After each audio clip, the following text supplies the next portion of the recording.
너도 물리를 걸어오너라.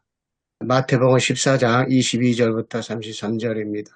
예수께서 즉시 제자들을 재촉하사 자기가 무리를 보내는 동안에 배를 타고 앞서 건너편으로 가게 하시고 무리를 보내신 후에 기도하러 따로 산에 올라가시니라. 저물매 거기 혼자 계시더니 배가 이미 육지에서 술이나 떠나서 바람이 거스름으로 물결로 말미암아 고난을 당하더라.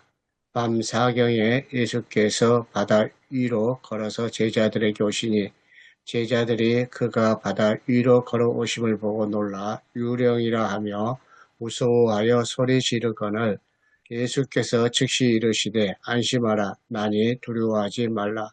베드로가 대답하여 이르되 주여 만일 주님이시거든 나를 명하사 물 위로 오라 하소서 하니 오라 하시니 베드로가 배에서 내려 물 위로 걸어서 예수께로 가되 바람을 보고 무서워 빠져가는지라 소리질러 이르되 주여 나를 구원하소서 하니 예수께서 즉시 손을 내밀어 그를 붙잡으시며 이르시되 믿음이 작은 자여 왜 의심하였느냐 하시고 배에 함께 오르며 바람이 그치는지라. 배에 있는 사람들이 예수께 절하며 이르되 진실로 하나님의 아들이로소이다 하더라. 아멘. 오늘 말씀은 방금 읽었던 마태복음 14장 22절에서 33절이고요. 오늘 주석은 양재훈 교수님께서 하셨습니다. 그 제목은 너도 물리를 걸어오느라. 먼저 한글 성경 역본 비교를 보겠습니다. 총 4가지를 이야기하셨는데요. 첫 번째 25절에서 이제 개역개정의 밤사경, 세번역에서 이른 새벽, 새한글 이른 새벽녘은 밤사경은 직역한 것이고요. 세번역과 새한글은 그것은 현대 시간 개념으로 환원해가지고 의미가 통하도록 번역한 것이라고 합니다. 그리고 두 번째 25절, 26절, 28절, 29절에 보면 물 위로, 바다 위로 이런 표현이 있는데 헬라 원문의 의미로서는 25절, 28절, 29절은 어느 곳을 향해 간다는 방향성의 의미가 있고요. 26절은 어느 위에 있다는 위치의 의미가 강조되는데 원문들 번역한 개역개정이나 세번역 새한글 보면 대체로 이제 바다 위, 물 위 이렇게 번역을 했고요. 방향이라는 의미가 많이 잘 드러나지 않는 것으로 번역되어 있다고 합니다.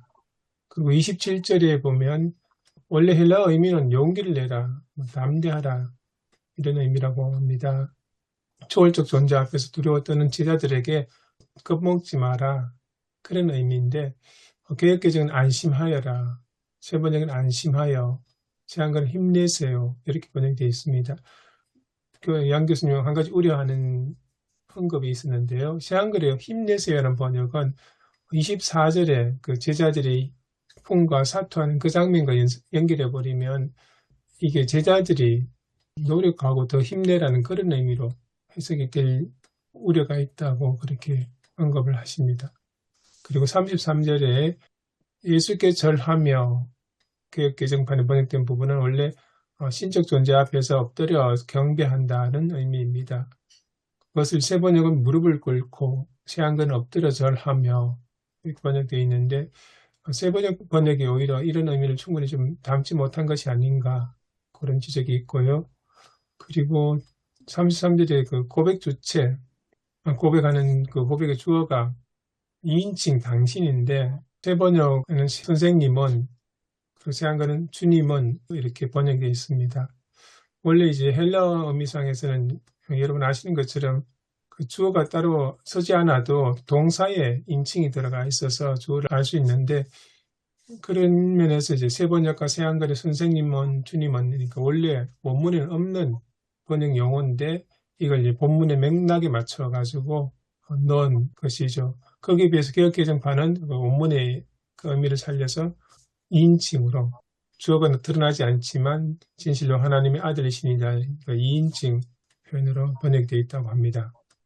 문학적 역사적 본문을 읽어보시면 문학적 읽기 먼저 마태복음 11장을 보면 하늘나라가 악한 세력에 끊임없이 도전받고 있다는 그런 내용이 나오는데요. 이제 세례요한이 하늘나라로 모든 사람을 초청하며 말씀을 전하지만 대다수는 무반응하고 결국 거기에 대해서 심판 예언을 하게 되는데, 거기에 반해 소수는 그 초청에 응답을 하고 그리고 참된 안식을 얻습니다.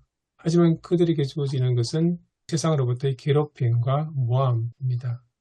그래서 예수를 뒤따르는 자들은 고난과 박해 속에서도 하늘의 위로를 맛본 그런 의미가 오늘 본문에 담겨 있습니다. 그 대표적인 게 오늘 본문 바로 앞에 나오는 오병이의 기적 역시 천국 잔치의 예표이고요.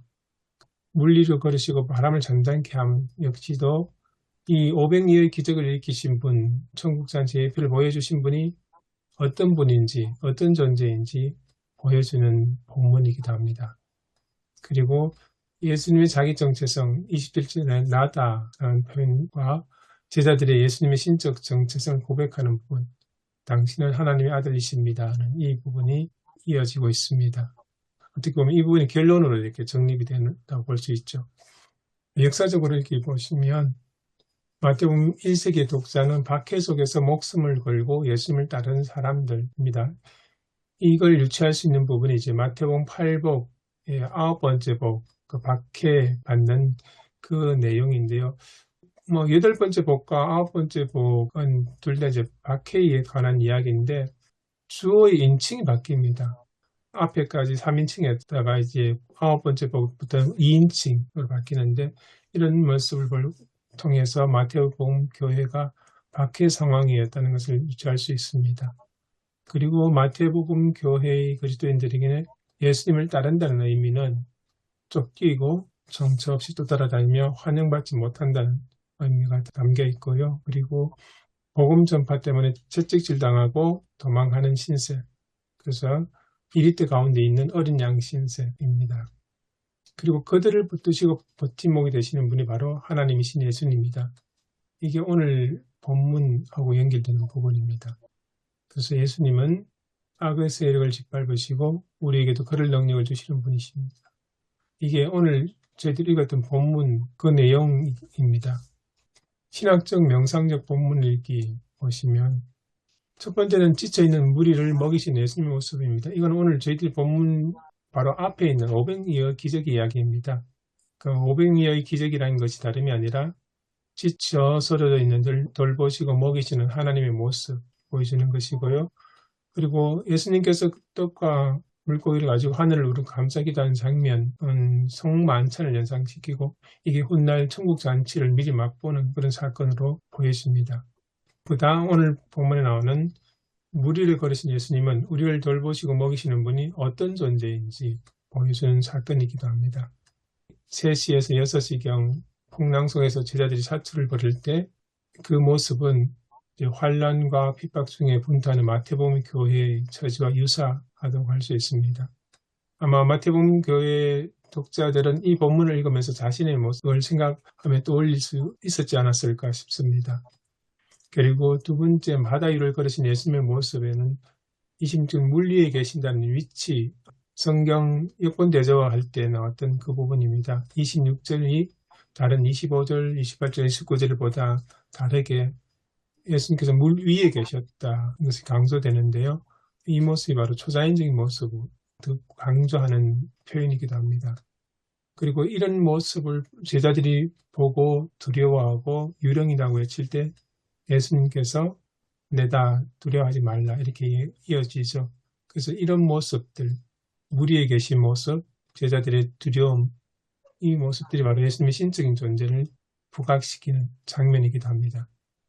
세 번째, 악의 세력을 정복한 예수님의 모습, 바다 위를 딛고 있다는 말, 26절의 그 표현, 악의 세력을 정복하는 모습으로 유비해서 해석할 수 있습니다. 성경에서 바다가 상징하는 것에 대한 해석에서 이제 재해석을 해낼 수 있는데요. 어떻게 보면 확대 해석이기도 합니다. 성경에서 바다가 상징하는 것은 악이라고 표현됩니다. 성경에 나오는 모든 바다가 다 악으로 상징되는 것은 아니고요. 아주 중요한 구절들에는 보통 그 악으로 표현되고 유비되기도 합니다.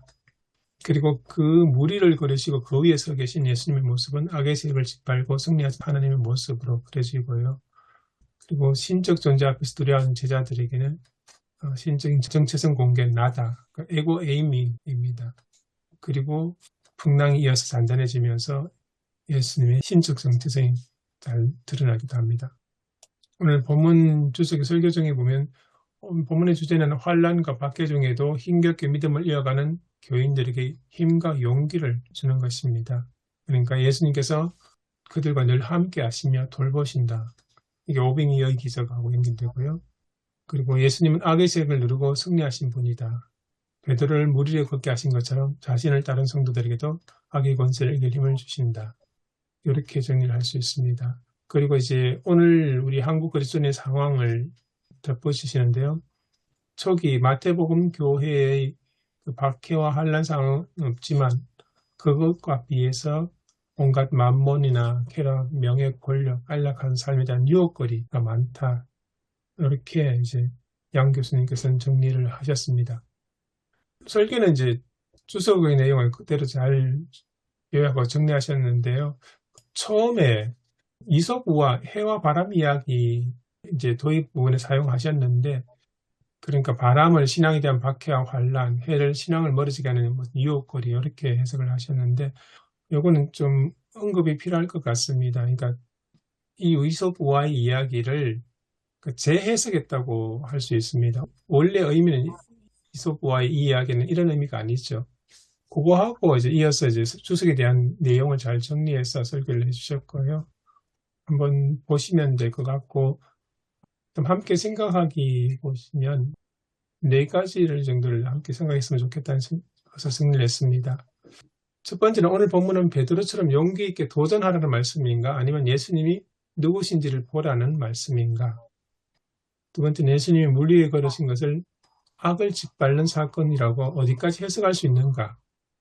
세 번째는 베드로에게서 보이는 신앙 핵심은 물 위를 걸은 믿음인가, 빠지는 순간에도 주여 나를 구원하소서라고 부르짖는 믿음인가. 네 번째, 말씀을 적용해서 박해와 세속적 유혹을 비교하되 박해를 미화하거나 풍요와 문화를 모두 악으로 치고하지 않으려면 어떻게 설교해야 하는가. 여기에 대해서 함께 이야기를 나눠봤으면 좋겠습니다. 이상입니다.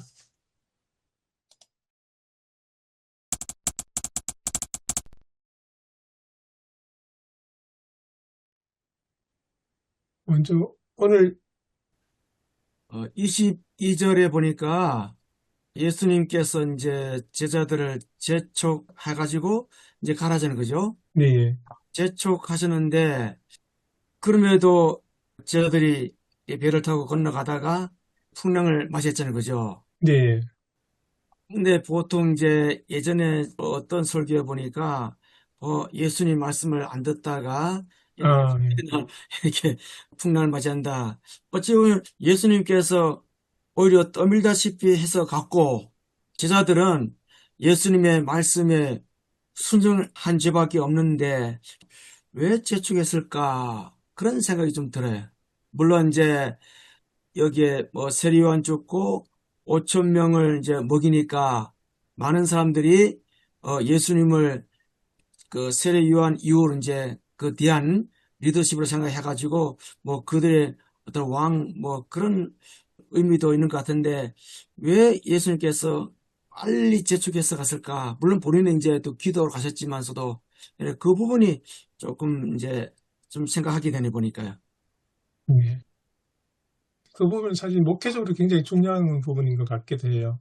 제자들이 풍랑을 만난 게 그들의 자발적인 도전이나 시도가 아니고 예수님께서 재촉해서 가라고 하셔서, 그러니까 예수님의 말씀에 순종했는데 고난을 당한 거죠. 풍랑을 만나는 거잖아요. 예. 신앙생활에 고난을 만난다는 게 반드시 길을 잘못 떨었거나 믿음이 부족한 건 아니다는 그런 걸 보여주는 것 같다는 생각이 듭니다. 오히려 순종해도 풍랑을 만나는 것처럼 고난을 당할 수 있다. 그런 차원에서 중요하지 않을까 그런 생각이 듭니다. 예전에 이제 어떤 목사님 이제 설교 보니까 뭐 오래됐죠. 뭐 한 뭐 20년. 그 설교집에 보니까 이런 부분들을 이제 베드로의 믿음이 약해서 그렇다.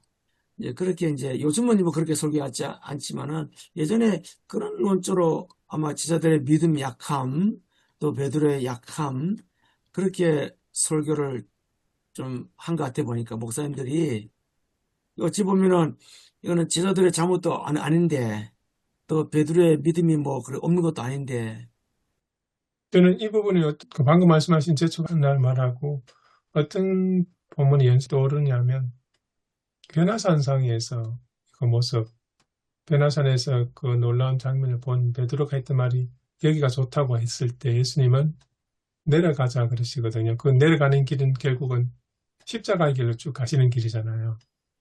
그런 모습이 좀 들어옵니다. 그러니까 오병이의 놀라운 기적과 천국 잔치 같은 그런 분위기가 있는 다음에 예수님은 제자들 재촉해 가지고 보내시는데 그게 아주 순탄한 길이 아니고 힘들고 고난스러운 길 그런 모습이 좀 떠올랐습니다. 그 자연 현상이잖아요. 풍랑은 네, 어떤 원인과 결과가 있는 게 아니고 누군가 뭐 잘못했으니까 일어나는 현상으로 보기는 어렵지 않을까. 그 자연은 뭐 눈이 있는 게 아니니까 누구에게나 닥칠 수 있고 그렇게 봐야 하지 않을까 생각이 들어요.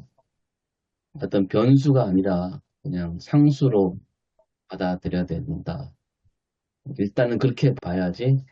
주석에서는 그 풍랑을 또 이제 우리가 고난 또 악의 세력 이렇게 얘기를 하는데 그래서 일단은 자연 현상으로 얘기했다는 것은 누가 뭔 잘못을 해서 일어나는 거는 아니다 이렇게 봐야 되지 않을까 싶습니다. 예, 그래 볼 수 있는 것 같습니다. 충분히. 그리고 갈릴리 뭐 저는 안 가봤지만 거기서 풍랑이 일어나면 얼마나 풍랑이 셀까요? 망망대해는 아니잖아요. 저 쉽게 말해서 먼 바다는 아니잖아요. 그죠? 호수 같은 바다인데 글쎄 지금 보지 그리고 않아서 잘 모르겠지만 위에 이쪽 헤르몬산하고 이쪽 쭉 내려오는 그 골짜기를 따르는 그 바람 제가 알기로는 그런 영향으로 알고 있거든요. 음, 제가 몇 년 전에 이제 그 성지순례 갔다 왔는데 그 갈릴리 가니까 좀 평소에 바람이 불지 않아도 물결이 제가 보니까 한 30cm까지 이렇게 출렁이더라 보니까요. 그러니까 그 보면서 아 이게 바람이 불면은 좀 더겠구나. 이 가에서 제가 봐도 이제 파도처럼 이렇게 왔다 갔다 이제 이게 밀려오고 그런 느낌인데 새벽이니까 아마 더하지 않았나 생각이 들어요 보니까. 2010년도 1월 달에 제가 갈릴리 바다 바로 옆에 숙소에서 잔 적이 있어요.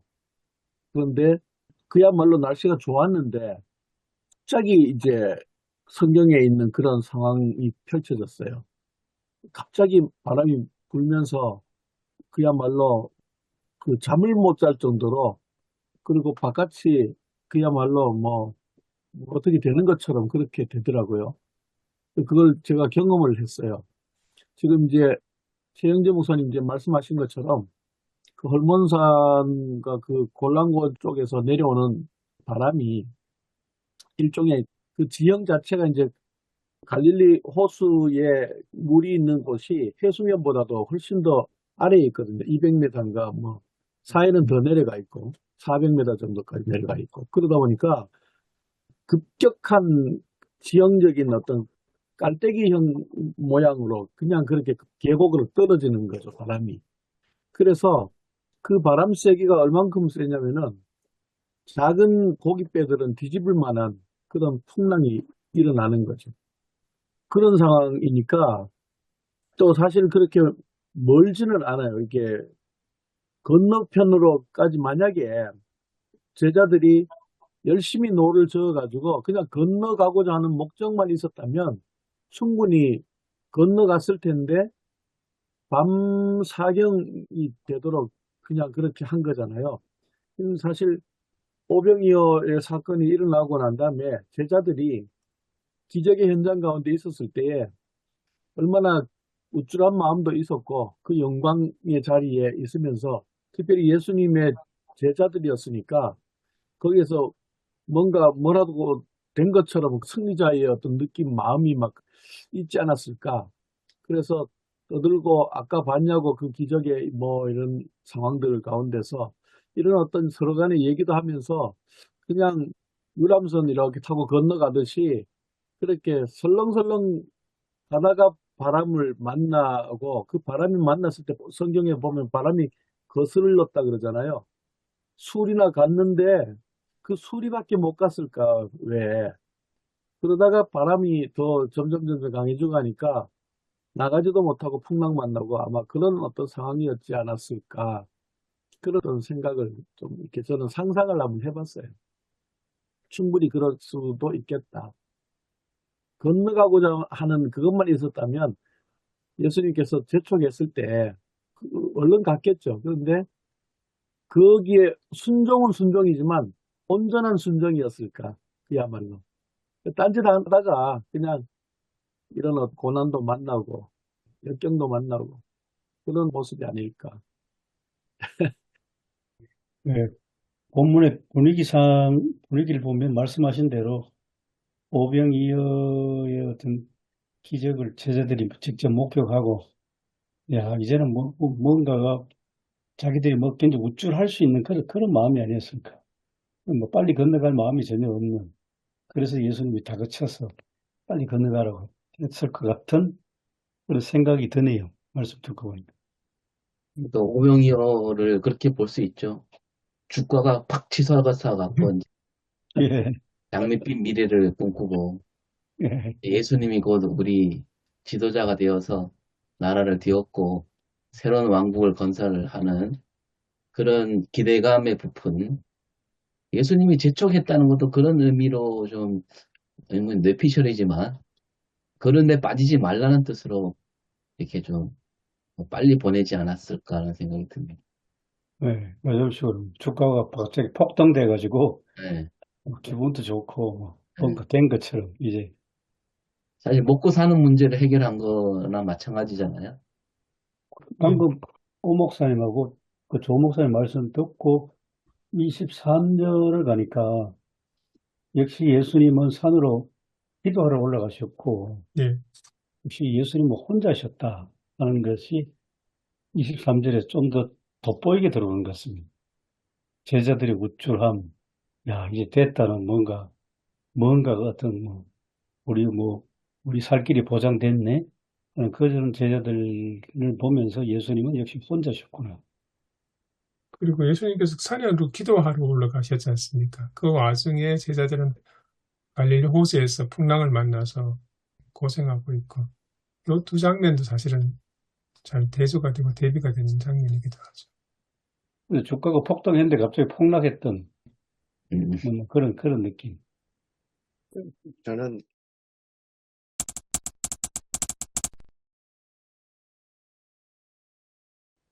저는 좀 궁금한 게요. 협성대학교의 그 양재훈 교수님이 어떤 분인가 읽으면서 굉장히 많이 궁금해졌습니다. 혹시 좀 아시는 분 계세요? 그 예배학 강단에 주석 많은 분들이 있고 또 참 훌륭한 분들도 계셨지만 이 주석은 저의 관점에서 봤을 때는 사실상 그 예배와 강단이 지향해야 할 그러한 좋은 주석이 아닌가 그런 생각이 좀 들었고요. 풍랑위를 걸어가신 예수님의 이야기를 참 설교를 들을 때마다 은혜로운 설교를 많이 들었는데요. 그러나 이제 오늘 주석을 보면서 지금까지 들었던 이야기들은 중심 메시지에서 완전히 벗어난 메시지였고 그런 생각을 많이 하게 됐고요. 그래서 그 중심 메시지를 더 새롭게 발견케 해준 그러한 주석이 아닌가. 저는 제 나름대로 참 이 부분을 진짜 감격하면서 좀 읽었습니다. 마태복음의 마태라고 하는 저자는 초기에 이제 본인이 집필하고 잘 때에 한스웨버의 이야기도 보게 되면은 신국의 비밀을 깨달은 자였다고 그랬거든요.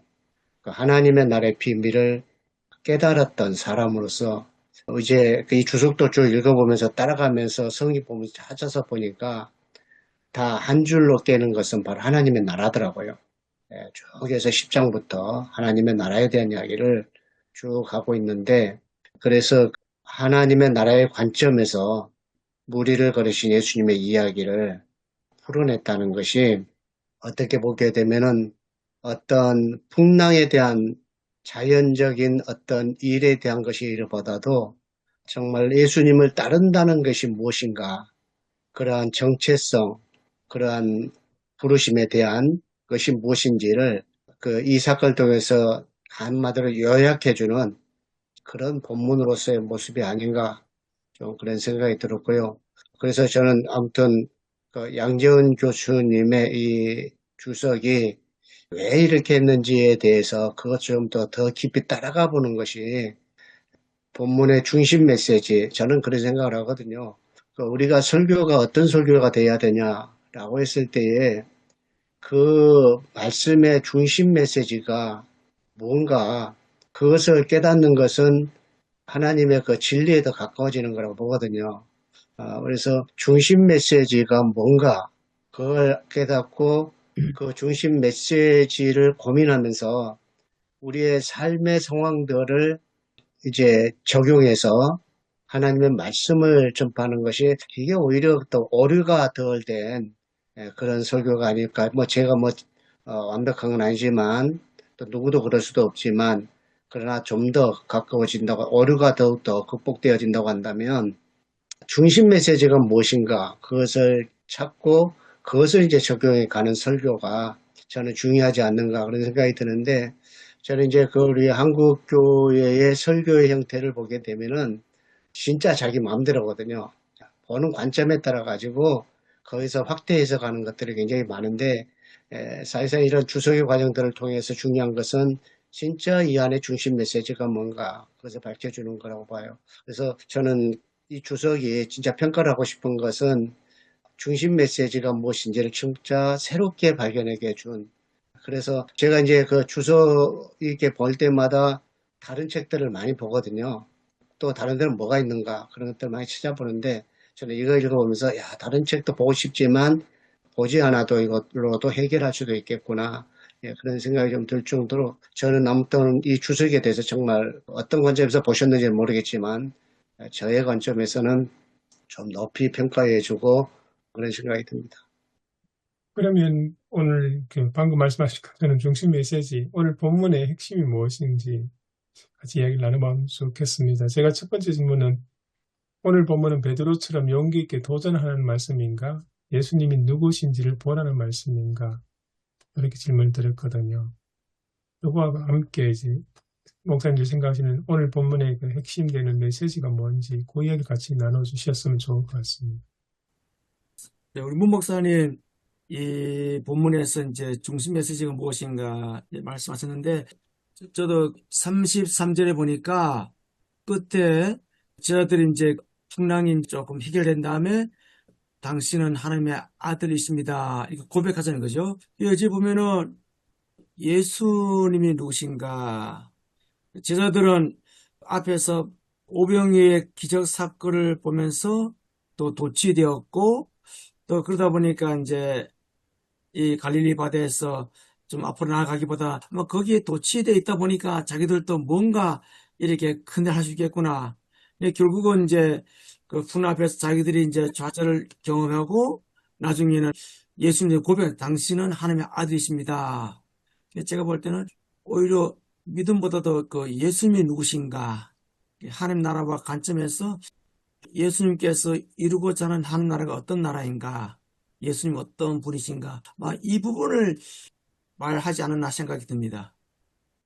근데 제자들이 당신은 진실로 하나님의 아들입니다라고 얘기했을 때 그 말로 이제 이 사건이 이제 완결된 걸로 보기가 쉬운데, 그렇게 보는 건 좀 너무 성급한 결론이 아닐까 생각이 듭니다. 제자들이 말하는 하나님의 아들이란 말이 오늘 우리가 생각하는 예수님의 정체성을 그대로 담은 말은 아닐 가능성이 복음서에서는 크지 않을까.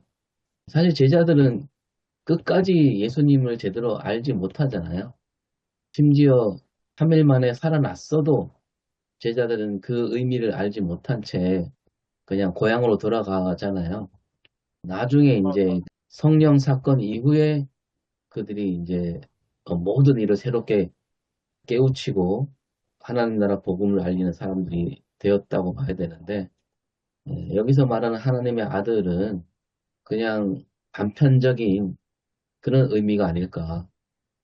그렇죠. 결론은 결코 아니라고 생각되는 게 당장 마태복음 16장 가면 동일한 베드로가 예수님을 또 고백하지 않습니까? 예, 예. 그리스도고 또 당신은 살아계신 하나님의 아들입니다.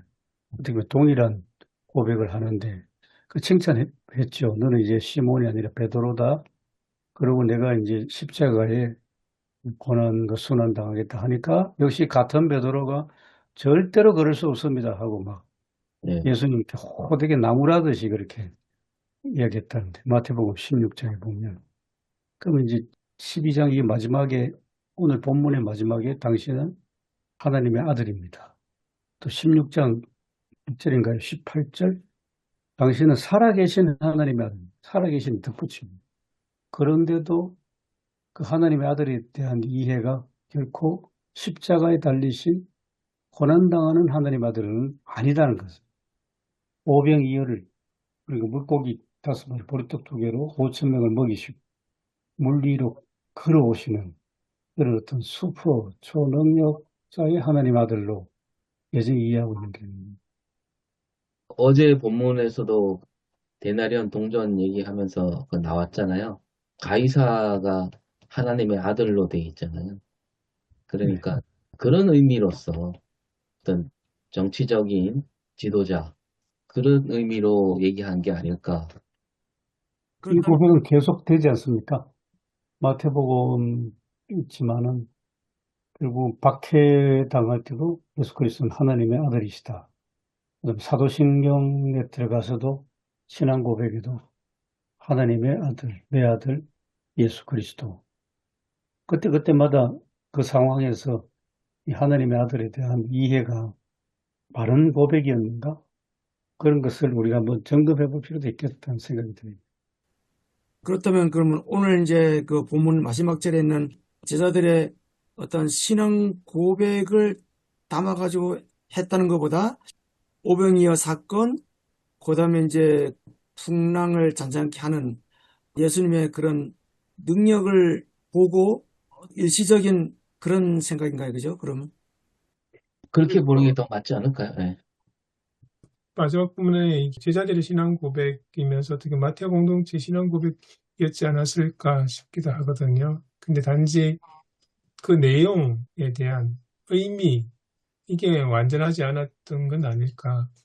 점점 알아가는, 그 예수님에 대해서 하나님께서 알아가면서 그 신앙 고백 내용을 점점 채워가는 그런 단계에서 처음 나온 그런 제자들의 고백이 아닐까. 그런 생각이 좀 듭니다. 처음부터 완벽하게 예수님에 대해서 다 알고 고백한 것이 아니라 그 순간순간 자기들이 경험했던 그 모습들, 그리고 예수님의 존재에 대해서 알았고 느꼈던 걸 고백한 건데, 우리가 신학적으로 예수님에 대한 완벽한 그 내용을 다 포함한 고백은 아직 이르지 못한 것 아닐까. 그런 생각이 좀 들고요. 예, 그것 동의하면서 좀 전에 오성일 목사님 말씀하셨죠. 지난주 설교에도 그 동전에 가이사가 하나님의 아들로 그렇게 표시됐다면 하나님의 아들을 했을 때 먼저 제자들이 각인된 것은 로마 황제도 하나님의 아들인데 예수 그리스도가 하나님의 아들로 그렇게 이제 인정한다 할까? 신앙 고백이라고 하면서 로마 황제도 맞설 수 있는 그런 하나님의 아들 아닐까? 힘의 대결로서 그런 이해도 가능하지 않을까 싶습니다. 아직 하나님의 아들은 십자가에 달리신 하나님의 아들보다는 힘과 힘의 대결로 파워로 네. 보는.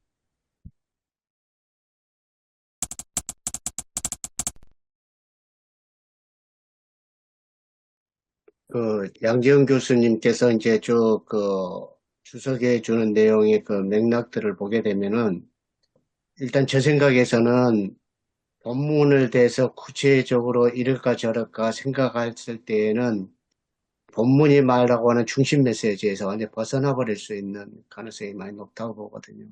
그래서 지나치게 어떤 문구에 집착해서 보는 것이 더 오류가 나올 수도 있다.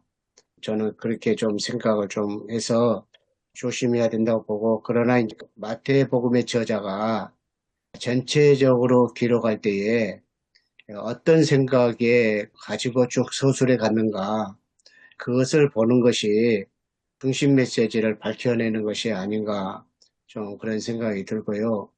그리고 이제 AD 70년 전쟁 이후에 그 시리아 그쪽에 가서 시내는 이제 마태 공동체의 상황들 속에 이 메시지가 들어갔고, 그리고 마태나 마가나 다 누가복음이나 마찬가지입니다.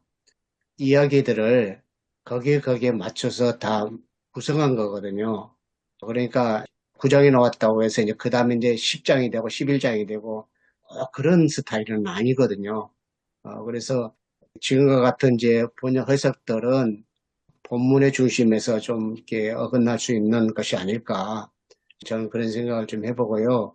근데 쭉 마태복음 10장부터 쭉 이제 이 주석에서 쭉 그 이야기를 했거든요. 10장부터 쭉 분석을 했거든요. 분석을 하면서 그 중심 이야기는 하나님의 나라를 지금 이야기를 하고 있고요. 그래서 이제 간단하게 하나로 표현이 되는 것 같아요.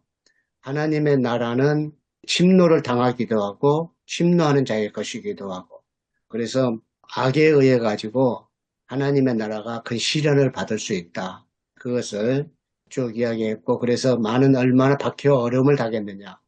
그래서 이제 오늘 본문의 내용은 풍랑을 만났다. 그것은 예수님을 따르기 때문에, 예수님을 따른다는 이유로, 그러니까 예수님께서 재촉에서 가게 하셨잖아요. 그로 인해서 받는 예수님의 제자 공동체의 시련. 그래서 하나님의 나라를 이루어가는 과정 속에서는 어떻게 보면은 오병이와 같은 천국의 잔치와 같은 것도 있지만, 그러나 현실 속에서는 풍랑이를 걸은 것 같은 그런 시련과 어려움이 제자의 삶에 있다. 그래서 예수님께서도 예수님의 제자가 되려면은 자기를 부인하고 자기 십자가를 져야 되고 그 이야기를 하시기도 하셨잖아요. 그래서 그런 어려움의 길을 가는 것. 그렇지만 그 풍랑 위에 걸어가는 그 길이지만 하나님이 계신다. 그래서 난이 두려워하지 말라. 하나님의 아들이니다. 그것이 이제 그 당시의 제자 공동체들에게 준 굉장히 어떻게 위로가 되고 큰 힘이 돼주는 그런 이야기. 그래서 저는 이제 오늘 말씀의 그 중심 메시지는 하나님의 나라를 이루어가는 과정 속에 있는 제자들의 그 시련, 박해, 그런 상황 속에서도 함께 하시니 거기에 대한 두려움을 가지지 말고 제자들은 댐다에 가셔야 된다고 하는 그러한 것이 제가 이 주석을 보면서 중심 메시지가 아닐까, 저는 이제 그런 생각을 했거든요. 마태복음에 대한 그 이야기 가운데 우리가 이제 마태복음을 바라보는 그 핵심 관점이 그 두 축으로 이루어진 걸로 봐야 된다고 저는 생각을 하거든요. 첫 번째는 예수님은 누구인가라는 이야기고, 두 번째는 하나님의 나라 이건데, 마태복음의 전체 이제 구성적인 어떤 측면에서 보면 1장에서부터 이제 혈통적인 예수님에 대한 왕으로서의 모습들을 얘기를 하고, 그다음에 이제 2장에서도 동방박사 얘기를 통해서 이제 왕으로 오신 예수님을 경배하는 어떤 이런 모습들, 3장에서도 이는 내 사랑하는 아들이요라는 어떤 선언이라든지, 8장에서도 계속해서 이제 예수님이 누구신가에 대해서 밝히는 그러한 관점이 계속되어지거든요. 그래서 풍랑을 잠잠케 하시는 그런 예수님. 근데 이제 그 8장의 얘기가 오늘 14장에 오면은 더 구체화되는 거죠. 그래서 이제는 이분이 과연 누구신가에 대한 어떤 사람이길래 풍랑도 바다를 꾸짖을 때 풍랑도 잠잠케 하시는가, 이런 어떤 것으로 끝나는 것이 아니라 보다 더 구체화돼서 이제는 예수께서 진실로 하나님의 아들이로소이다, 이렇게 이제 좀 더 구체화되어지고, 그 다음에 이제 이 마태복음 16장 16절이 결국에는 주는 그리스도시요 살아계신 하나님의 아들이십니다. 베드로의 신앙 고백을 통해서 예수님이 비로소 누구신가에 대한 분명한 선포를 하고, 그러고 난 다음에 이제 전체를 통해서 이야기하는 것은 또 하나님의 나라에 대한 얘기를 하는데 이 두 관점을 같이 봐야 된다고 저는 생각을 하고 그런 측면에서 봤을 때 지금 14장의 지금 이 얘기는 예수님에 대해서 지금 예수님이 누구신가에 대한 관점으로 보는 것이 더 저는 좀 무게가 좀 더 가는 상황이다. 그런 생각이 좀 듭니다.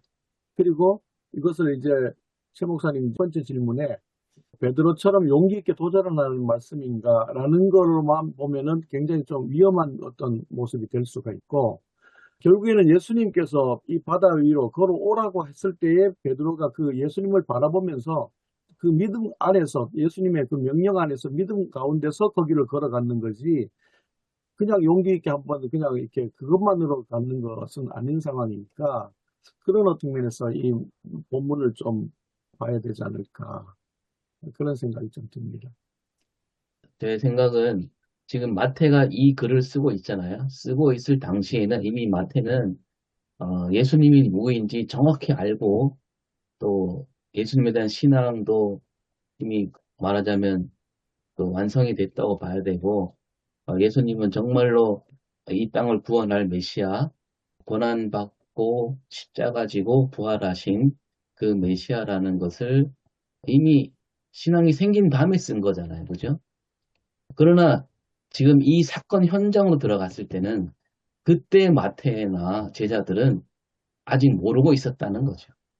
그들이 실제로 하나님의 아들이라고 고백을 했지만 그 고백은 아직 여물지 않은 고백일 가능성이 많고 단지 그냥 놀라운 일을 행하신 분 또는 이제 좀 더 나아가면 어떤 정치적인 메시아 그런 의미로 한 얘기지 그 당시에는 근데 이제 마태가 이 글을 쓸 때는 이 하나님의 아들이라는 고백은 결국은 그 지금 우리가 믿는 그 메시아 하나님의 고난당하신 그리스도와 이게 투영이 돼서 쓴 거다 이런 측면으로 우리가 봐야 된다는 거죠.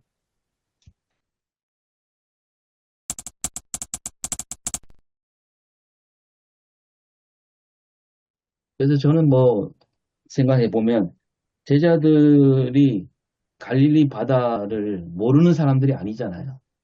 잘 아는 사람들이고 뱃사람들이고 그 풍랑을 뭐 한두 해 겪었겠습니까? 그런데 왜 두려워했을까? 그 두려움은 아까 잠깐 말씀드린 대로 자기들이 잃을 것이 있기 때문이라는 거죠. 오병이어를 통해서 이제는 뭔가 손에 잡힐 듯한 그런 장밋빛 미래를 생각하고 있다 보니까 거기에 빠져 있다 보니까 늘 보던 풍랑인데도 두려워하게 된다는 잃을까 봐. 그래서 예수님이 믿음이 부족하단 말도 아까 문재성 목사님 하나님 나라 얘기했는데 하나님 나라를 생각하기보다는 어떤 이 땅의 어떤 그 왕국 거기서 누릴 영광의 생각이 이렇게 점착되어 있기 때문에 그런 의미로 믿음이 부족하다 이렇게 말씀하셨다라고 저는 그렇게 생각합니다. 그런 본문을 가만히 보면 제자들이 두려워했던 장면은 사실 풍랑이 일어나서라기보다는 제 생각에는 예수님의 그 모습, 물 위에 걸어오신 그 모습 보고 두려워한 것 아닌가. 오늘 주석에도 그 부분이 있지 않습니까? 그러니까 물 위에 서 계신 예수님의 그 신적인 존재, 그러니까 어떻게 보면 신의 현현이라고 볼 수 있는 장면이죠. 그게 두려웠던 것 아닐까. 그런 생각이 들거든요. 그리고 이제 그 제자들의 그 신앙도 어떻게 보면 오늘 베드로가 이제 중심에 나오는데 사실 베드로가 뭐 의심해서 물에 빠졌다고 그렇게 이야기를 하시는데 조신호 목사님 말씀하신 것처럼 사실 베드로가 자기 능력으로 무리를 걷겠다고 이야기를 하지 않았거든요. 주님, 그러니까 예수님께서 명령하시면 나도 할 수 있다고 그렇게 이제 어떻게 보면 믿음이죠. 그래서 예수님이 오라고 하니까 이제 가는데 그렇게 가다가 이제 전통적으로 보면 예수님으로부터 시선을 돌렸다고 그렇게 설명을 하지만 실제 본문상에서 보면 바람을 보고 무서워했다 되어 있거든요. 물론 시선을 돌렸다는 의미도 되겠지만 그러니까 어떻게 보면 베드로는 믿음과 두려움 사이에 두 마음이 이렇게 움직이는 갈라지는 그 장면에서 물속에 빠지지 않습니까? 그런 모습 볼 때 이제 베드로를 대표해서 나타난 제자의 모습은 믿음이 전혀 없는 사람이 아니라 믿으면서도 흔들린 사람, 때론 주의 두려움이나 이런 것들 때문에 넘어지기도 하고 하는 그런 사람 아닐까. 그런 사람을 예수님께서는 책망부터 하시는 게 아니고 그러니까 손을 내밀어서 붙잡아 주시고 구원해 주시고 그 다음에 이제 이동이 작은 자를 의심하느냐 이렇게 이야기하시거든요. 저도 무목사 말씀하신 것처럼 오늘 중심의 핵심은 그 예수님의 존재, 그리고 예수님을 통해서 나타나는 하나님의 나라, 그리고 그 속에서 예수님을 쫓아가는 제자들의 모습들, 그냥 믿음을 갖고 있으면서도 두려움이나 주위 환경에 가지고 넘어지기도 하고 하는 그런 모습들, 그런 것들이 아닐까 그런 생각이 듭니다. 그래서 이제 설교 부분에 나오는 베드로를 돌박과 같은 사람이라고 하는 표현은 좀 너무 지나친 건 아닐까. 시부름 비에 나온 돌밭은 환란이 오면 말씀을 버리고 완전히 넘어지는 사람을 가리키거든요. 근데 거기에 비해서 베드로는 그러니까 물속에 빠지면서도 주여 나를 구원하소서 하고 예수님을 찾을 수 있는 그런 믿음이 존재하는 사람이기 때문에 그거하고는 좀 다르지 않을까 그런 생각이 좀 들었어요. 그러니까 이제 이 사건이 기록된 것 자체가 사실은 선택일 수도 있잖아요. 아까 뭐 주석도 약간 그런 식으로 얘기했지만 이제 마태 공동체를 비롯한 초대교회가 어떤 어려움을 겪다 보니까 이 어려움이 이 사건을 기억나게 만드는 거죠. 그래서 그때 그 사건을 통해서 그게 우리 주님께서 그런 의미로 그런 일을 행하신 게 아닌가. 그러니까 여러 가지 뭐 마태가 기록되지 않은 엄청난 일들도 많았을 거 아닙니까? 근데 그 중에 이 사건이 기억난 것은 이 마태복음을 쓸 당시 상황과 되게 지을 수밖에 없지 않은가. 그런 의미로 지금 이 주석은 쓴 것 같아요. 참고로 옛날에 이제 오카는 목사님 언제 이 본문을 가지고 설교를 한번 하신 적이 있는데 제목이 이제 비상한 믿음이었어요. 비상한 믿음. 그러니까 베드로의 그 믿음이 정말 대단했다. 사실 뭐 실패한 거지만 어쨌든 간에 베드로는 물 위를 걸었는 전무후무한 사람이 되었고 그렇지만 그 비상한 믿음조차도 풍랑이는 어떤 모습들 세상 바라볼 때는 무너질 수 있는 것이고 그러나 생명 되시는 예수님을 붙잡으면 승리한다. 믿음이 작은 자가 되지 말라. 의심하는 자가 되지 말라. 예수를 바라보라. 그분은 누구신가? 그분은 하나님의 아들이시고. 하여튼 제목이 비상한 믿음이었던 것을 제가 기억합니다. 이제 그 마태복음 14장 앞에가 13장이잖아요. 비유장이 나오고요. 우리가 비유장에서 그 가라지 독보리 비유 설교도 있었는데 그 독보리 이야기는 하나님의 나라에는 가라지도 있고 좋은 씨도 있고 서로 공존하고 있는 그러지만 결국은 가라지는 심판을 받게 되고 좋은 씨가 승리해야 되는 그 메시지가 있었는데요. 어떻게 보게 되면은 오늘 본문 이야기는 하나님의 나라를 이루어가는 과정 속에서 삶의 신체 현장 속에서 일어날 수 있는 가라지와 같은 로 인한 시련, 박해 그런 상황 속에서도 우리 주님께서 언제든지 함께 하신다고 하는 그래서 위로와 격려를 주는 그런 메시지로 연결되어지는 그런 이제 이야기가 아닌가 그렇게도 봐도 되지 않을까 저는 이제 그런 관점에서도 조금 생각 좀 해봤습니다. 아무튼 저는 이제 오늘 본문도 보게 되면은 예수님의 관점과 제자들 관점 다 있다고 보고 있으면 좋겠다 생각을 했고요. 그리고 사실상 이제 그 중심 메시지를 진짜 저도 이제 늘 찾고 싶은 마음인데 베드로의 그 관점에서 이렇게 생각하느냐 마태 저자의 관점에서 생각하느냐 라고 했을 때 두 가지는 다 고려해 봐야 되겠지만 어느 쪽에 더 이렇게 집중을 해 따라 가지고 많이 달라질 수도 있다고 보거든요. 찾아내는데. 그래서 전체적으로 이렇게 쭉 마태가 서술을 가면서 이야기를 통해서 전하고자 한 메시지가 무엇이었을까? 이걸 찾는 것은 오히려 베드로의 그 여러 가지 그 고민과 갈등, 그런 어떤 상황적인 것보다도 그 마태의 관점에서 보는 것이 더 중심 메시지를 더 접근해 갈 수 있지 않을까. 저도 그런 생각도 좀 해보고요. 그래서 이야기를 듣고 보니까, 어느 쪽에 생각을 좀 두느냐에 따라 가지고 본문을 보는 게 좀 다를 수도 있겠구나. 그런 생각이 좀 들기도 했었습니다.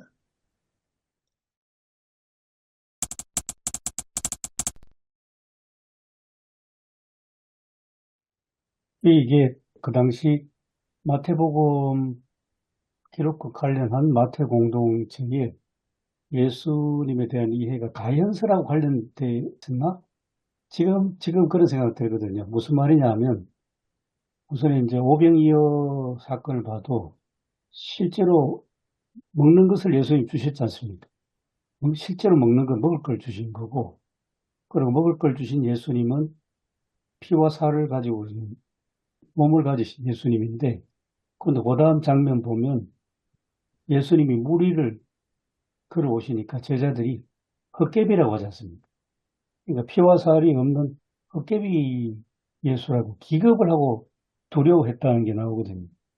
그러니까 예수님이 아니다 하고 목소리를 내면서 나다 하니까 베드로가 그럼 나를 불러주세요 하고 가는데 바람이 강하게 부니까 베드로가 점점 물에 빠졌는데 예수님이 손을 잡아줬다는 게 저는 굉장히 큰 의미가 있는 것 같습니다. 사람인 피와 살을 가진 베드로의 손을 피와 살을 가진 예수님이 잡아서 끌어올려 주시고 배에 올라가니까 진실로 하나님의 아들입니다. 우리와 똑같은 사람이신 하나님의 아들이십니다. 저는 좀 신학적으로 그렇게 좀 잡힙니다. 저는 요한복음 볼 때 가연설, 영지주의에 대해 반박하는 그런 걸 많이 읽어봤는데 마태복음도 그런 건가? 얼핏 그런 생각도 듭니다. 마태복음이 기록되어졌을 때의 그 시기를 생각할 때에 예수님께서 이제 부활하시고 승천하신 이후에 이제 수십 년이 지났잖아요. 네. 수십 년이 지나면 사람들의 기억 가운데서 혹은 또 예수님에 대해서 얘기할 때 허구의 얘기를 하는 것처럼 느껴질 수도 있겠죠. 그래서 가연설의 입장을 얘기할 수도 있을 것인데 그게 아니다라는 거죠. 지금 교수님 말하면은 또 정확하게 말씀에서 그렇게 손을 내밀어서 즉시 손을 내밀어서 그를 붙잡았다. 그것이 아니라는 것을 마태복음은 지금 증언하고 있는 거죠. 그렇게 예. 그렇다면. 근데 시간이 지나고 나는데 우리도 이제 옛날에 그 뭐 할머니한테 얘기 듣거나 이렇게 할 때 옛날 얘기 또 그 전에 또 옛날 얘기 할 때 이렇게 들어보면 그냥 전설처럼 들리는 얘기들이 많거든요. 그런데 그게 아니다라는 거죠. 마태복음에서 마태오 공동체의 그 상황 가운데서 우리가 믿고 또 붙잡는 예수 그리스도가 누구신가에 대한 것을 지금 계속 마태복음은 지금 증언하고 있는 거잖아요. 예수님이 누구신가의 관점에서 바라보면 그런 측면도 생각을 한번 해봐야 되지 않을까 생각이 드네요. 그리고 어떻게 보면 신화화된 예수에 네. 대한 경계한다. 네.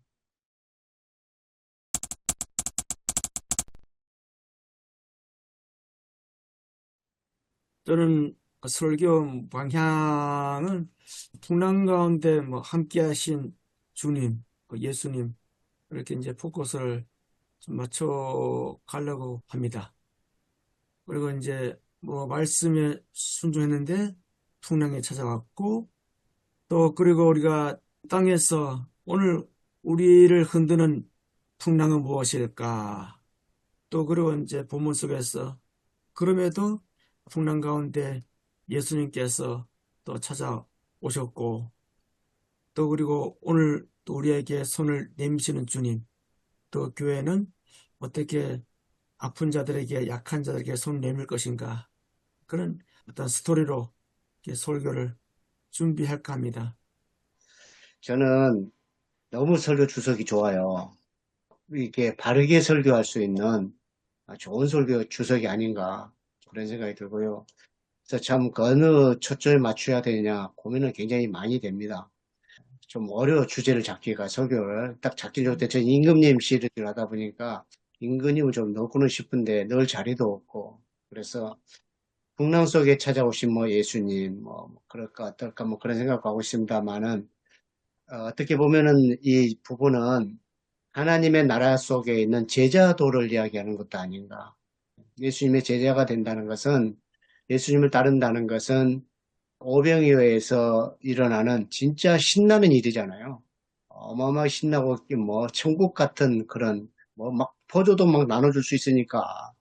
그러나 실제적인 현실 속에는 풍랑위에 걷는 길을 가는 것이 바로 예수님의 제자. 그래서 예수님께서 당시에도 이제 그 마태복음 14장에서도 뭐 공회도 넘겨주고 뭐 임금에도 뭐 넘겨주고 뭐 시내는 가족들까지도 배신하고 당할 것이다 막 그런 이제 핍박 이야기를 했는데 그렇게 당하는 그런 현실이라고 보거든요. 그래서 제자라고 하는 것은 자기를 부인하고 자기 십자가를 지고 가야 하는 길이기 때문에 제자의 그 도를 이야기하는 것 같기도 하고 그래서 아무튼 이제 그런 관점에서 이 설교를 하되 아무튼 저는 이제 그 오늘 주석을 좀 따라서 주석을 조금 따라서 어떻게 설교해서 조금 어려울 것 같아요. 설교 내용이 좀 그래서 그것을 어떻게 극복하느냐라는 것이 과제인데요.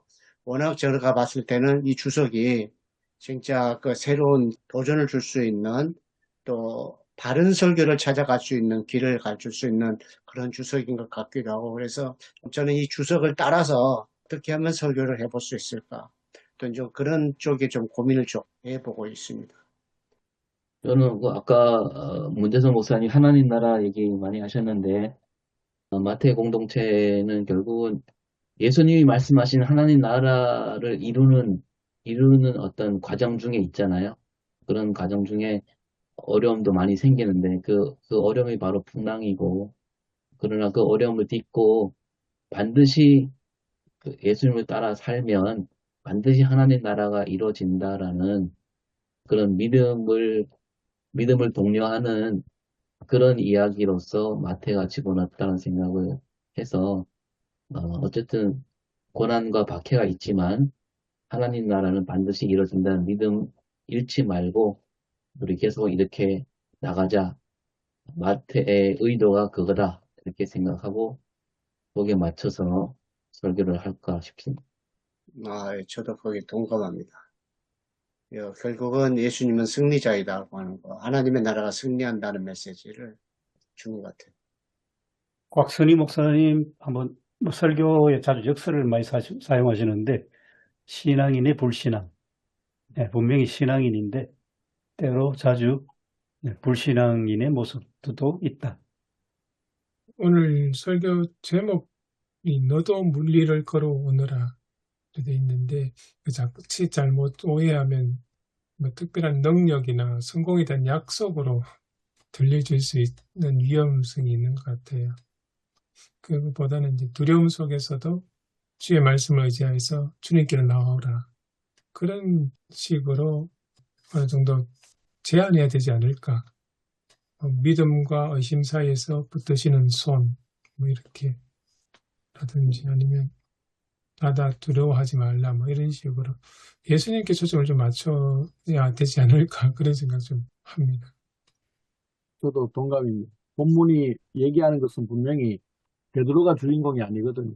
베드로의 이야기가 베드로를 통해서 결국에는 예수님이 누구신가에 대한 것, 33절에 분명하게 나타나니까 예수님의 초점을 맞추고 가야 되고, 베드로의 이야기는 바다 위를 걸었는 어떤 모습이라든지 빠져들어갔던 거라든지 그것은 오히려 그런 가운데서 오히려 더 큰 믿음으로 예수를 바라보고 예수님 우리 향하여서 나아가는 것이 더 중요하다라는 메시지가 돼야 되지 않을까.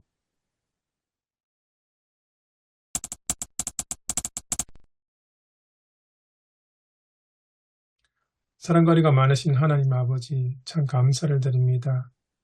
주의 말씀을 읽고 묵상하고 이렇게 서로의 생각과 의견을 나눌 수 있는 귀한 시간 주셔서 감사합니다.